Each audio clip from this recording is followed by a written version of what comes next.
Les 10 choses que vous devez savoir avant d'investir en immobilier.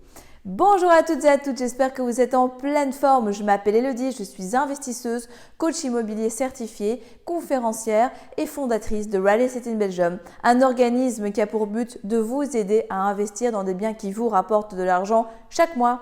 Aujourd'hui, dans cette nouvelle vidéo, nous allons parler de 10 choses qu'il est important de savoir avant de vous lancer dans l'investissement immobilier.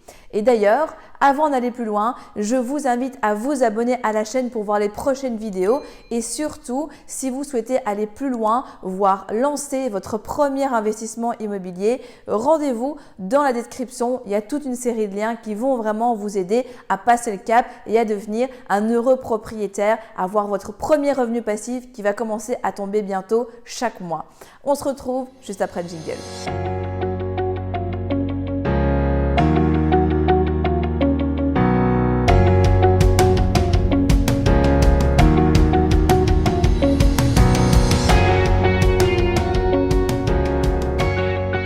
Cinquième point, et toujours un petit peu dans cette thématique de la banque, c'est que vous êtes noté en banque, vous avez ce qu'on appelle un score, un scoring.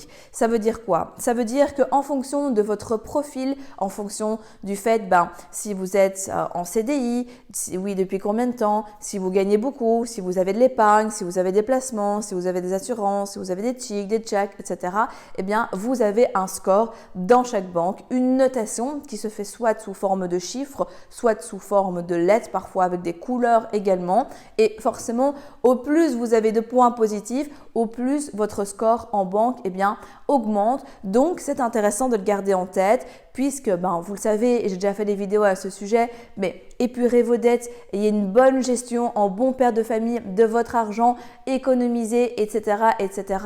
C'est toutes des choses que vous avez en votre pouvoir et qui peuvent vraiment augmenter votre scoring bancaire. Donc, je ne peux que vous recommander de faire le maximum pour l'augmenter parce qu'au plus votre score est élevé, au plus forcément, vous aurez des facilités pour obtenir un crédit, au plus les conditions seront avantageuses pour vous, etc.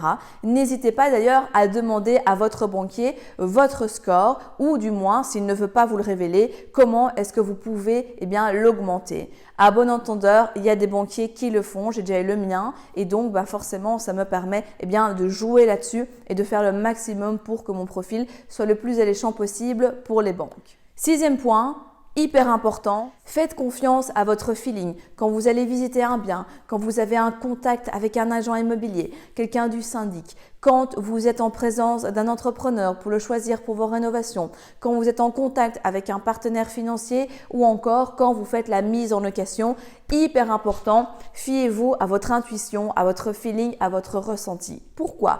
Parce que au-delà des chiffres, au-delà des papiers, au-delà de ce qu'on nous dit, on a vraiment une perception qui nous est propre et l'expérience a pu me montrer que à chaque fois que j'ai écouté mon feeling, ce n'était pas pour rien parce qu'après il y a eu des problèmes, etc. Quand c'est pour nous, de manière générale, du moins, personnellement, je crois que les choses se font facilement, c'est fluide, c'est sans encombre, etc.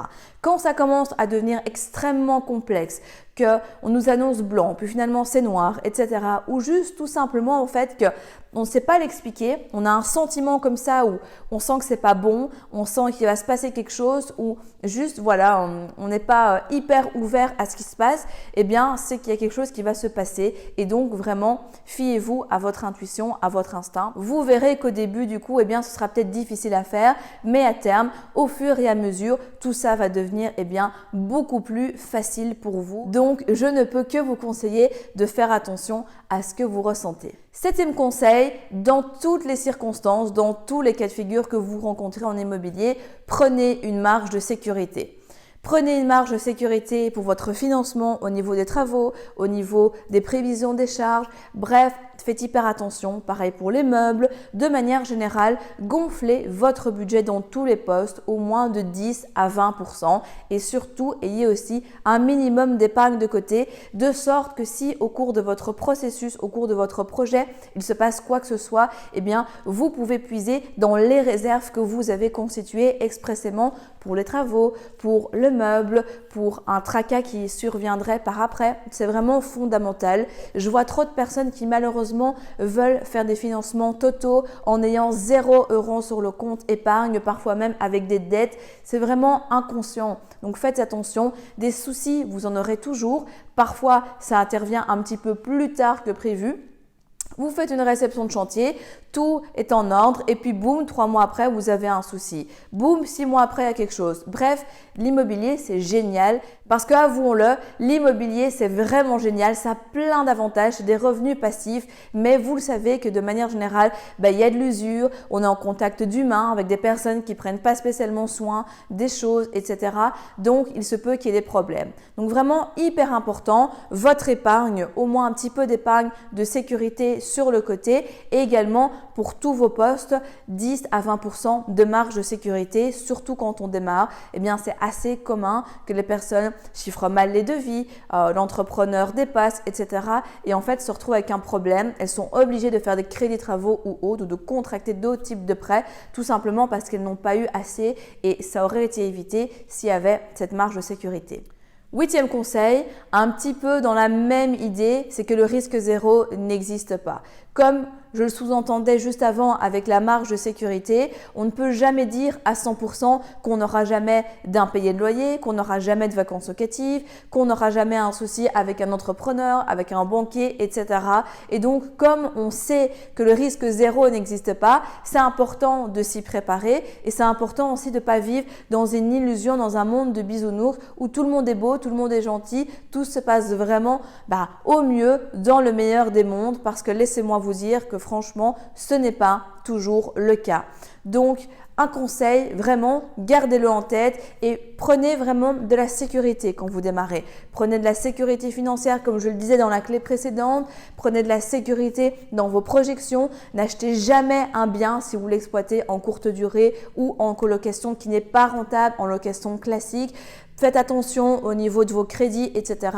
Bref, soyez prudents puisque moi, je peux vous donner tous les conseils du monde, mais si vous les appliquez et que vraiment, vous ne prenez pas en compte ce risque qui est là, vous vous dites « Oh, ce bien-là m'a l'air plus ou moins bien, ok, je fais une offre, je ne prends pas de sécurité au niveau de l'offre, finalement, je me trouve embarqué dans un processus, etc. » Ça risque de mal se passer et vous le savez, c'est justement ce que je veux vous éviter. Donc vraiment, prudence à tous les niveaux, surtout quand vous commencez dans l'investissement immobilier.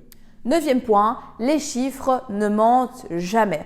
Quand vous allez visiter un bien, que vous faites vos calculs de rentabilité, surtout si vous avez un logiciel comme Money Saver que nous avons créé dans Real Estate in Belgium, vous savez que les chiffres qui vont sortir ne mentent pas. Si au niveau de votre crédit, au niveau du devis, au niveau de votre opération de manière générale, les chiffres sont négatifs, ne sont pas bons, relisez bien, vérifiez que, surtout si vous faites vos calculs vous-même, vous ayez tout pris en compte. Mais si les chiffres sont mauvais, les chiffres sont mauvais. Par contre, un agent immobilier, un banquier, un expert, un entrepreneur, lui, peut malheureusement parfois vous mentir, embellir la chose, etc. pour faire en sorte que vous travaillez avec lui, que vous achetez son bien immobilier, etc., etc. Donc, fiez-vous toujours à ce que vous savez contrôler vous-même, tant au niveau des chiffres qu'au niveau de ce qu'on vous dit. Personnellement, j'aime bien connaître moins l'information et puis la confronter après à des personnes externes pour voir le feedback, puisqu'en ayant moi-même fait mes recherches, je sais ce qu'il en est et ça me permet de jauger en fait le niveau de sincérité et de véracité en fait de l'information que l'on m'a donnée. Mais hyper important, les chiffres ne mentent jamais. Si votre opération, les chiffres sont au rouge, n'y allez pas.